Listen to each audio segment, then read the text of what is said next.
Hello, I'm Bart Riley. What this whole Patreon experiment is about is that you are my investors. You're the ones paying to give my dream projects a chance of being made. And if I'm expecting you to do that, I have to let you understand who I am as a creator, what my particular creative opinions are, and what my style is. You need to know me on a more personal level, and that's something a bunch of words on a web page can't tell you, hence the video. I suppose you could watch my previous short films on YouTube, which I recommend and would appreciate, but they're just the end products of my filmmaking process, not entirely my actual process. So, allow me to explain myself in 6 points. First and foremost, the thing I love most about any story is the characters. I am deeply fascinated by the psychology and personality of people, and I want to use that in my art.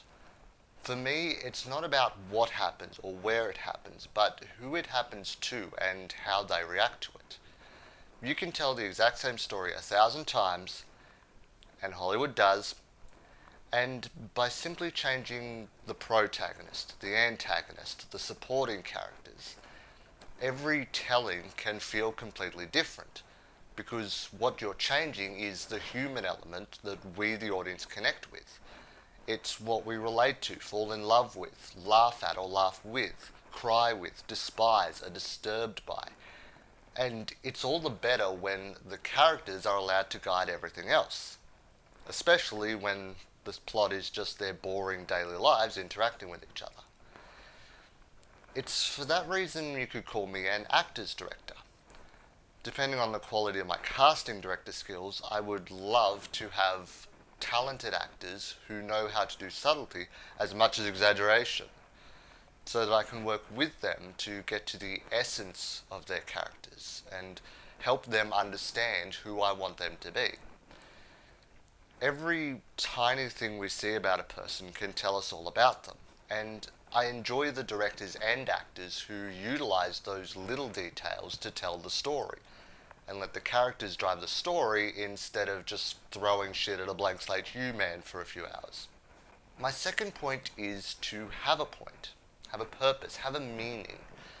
This is the most important thing I need in the conception of a project, because I have several partly fleshed out ideas that I may never develop further because I skipped this stage early on and now they're just pointless. They're fun and I would like to make them one day, but I have no need to. I have nothing new or important to say with them, so I don't have the drive to finish them like I do with other projects. There's enough media already that's pointless beyond its own existence, or money, and I don't want to add to it. I've got nothing against pointless. It can be enjoyable while it lasts, but rarely can pointless be memorable or impactful or long-lasting. And I'd rather add to that list than the mountain of temporary distractions we have on our way to the grave. And there's 2 ways in which I find a purpose for a project, the main one being that I have a personal message to share. If there's something I want to say about society or philosophy or something I think about on a regular basis that almost no one has talked about before, I need to share my opinion creatively. I don't do it often enough in my personal life. The other method I use is experimentation. Sometimes I'll just combine 2 common genres and think about how they can work together in their respective medium to create a new genre, or plan a new way of telling a cliched story that's been done to death in the modern entertainment industry. Some of these ideas I think can work really well, and I am extremely interested to find out. Yeah, it is a simpler purpose in comparison, but it still gives me that drive for completion that I mentioned before. I want to make new things that have never been seen before. Simple as that. Next, I will admit I'm a bit of a snob when it comes to my media. Not by that much, I still enjoy the occasional fart jokes, but my sense of logic is very strict, and I don't like it challenged by stupid movies. Of course, the full title could be Logic Must Never Be Sacrificed, in parentheses, unless contradicted by character. because unfortunately human beings aren't always logical. Horror movies, for example. Logic always says, don't go in there, you will die, you moron. Most of us will still do it. It's curiosity, it's human nature. Everything else, however, should follow some form of logic, even if it's the logic of cartoon physics, which flies in the face of logic to begin with. What I'm trying to say is, I want a sense of consistency within a story. Every fictional world will have certain rules you'll need to establish, and once you do, you can't change them just for the fun of it.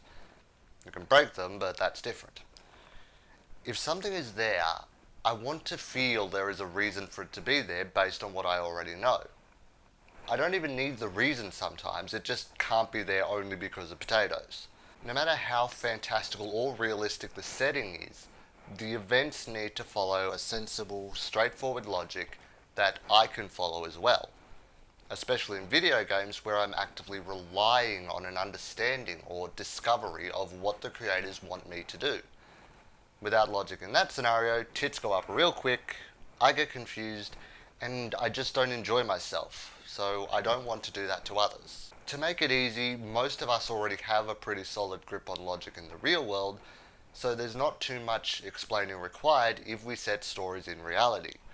Which brings me to my next point, include real life, which I've already been doing in my YouTube videos for years. I'll usually take something from my life and incorporate it into the video, whether it's just a line of dialogue, or a gesture I actually do, or some weird thing I've seen or heard of happening. A couple of my bigger projects are entirely based around periods of my life where I was living in certain circumstances that I wish to recreate and share, to see if anyone else can relate to it. That method can fill in a lot of the groundwork for a project. Instead of trying to imagine every single direction a narrative goes in, I can just remember what actually happened to me and change it to my will. I can't copy real life exactly how it happened because I've got to put in some creative effort, but it does make the direction of the story a little easier to organize because it was reality. It was my reality. But other than that, in a less personal scenario, I like to do my research. Certainly on science and society, but more interestingly on history and mythology. Unfortunately, high school killed the subject of history for me because I couldn't remember dates or names. My memory isn't all that good, but since leaving school, I have developed an interest in the people and events of history. You know, the things that are actually important to the subject. There is a lot of stuff that has happened and believed to have happened in our world, and any of it can inspire new tales to tell. You just have to research and get your facts straight. And you do have to read because YouTube only gets you so far. Speaking of YouTube, this next point is called Never Settle, Always Strive, and I have to explain it a little to clarify what it means in my case. I spend a lot of my free time watching internet reviews. More time with the reviews than with what they talk about. I follow reviewers like Cat Icarus, Movie Bob, a few of the Channel Awesome members, Mysterious Mr. Enter. Also channels like Game Theory and Wisecrack about the hidden mysteries and meanings behind the stories. And ones like The Nerd Writer and Snowman Gaming, which have more analytical study of the making of films and games and so on. Additionally, Extra Credits and Gaijin Goomba have helped a lot with my previous point on real-world history and mythology. And while watching all those different kinds of videos, in my head I'm always thinking, so this is what they did, and this part didn't really work. Can I possibly do it better? And for the stuff that does work, and I do like, it's can I do it as good in my own way? And it's that mindset where a lot of the initial concepts for my projects come from, taking the criticisms of other people's work as personal challenges for myself. So yes, I can take criticism well. Constructive criticism. I mean, it's not meant in a smug way, like I can do it better. It's not like I would imitate someone else's style, then try to prove that I'm better than them. And even when I do, I wouldn't use the word imitate. Homage, satire, parody, whatever. Basically, I don't want to half-ass anything, even if I know something's worked before and all I'd have to do is study that. I'm always going to compare myself to other artists, it's who I am, but it's a way of me learning from them and pushing myself up to their level, and then hopefully beyond.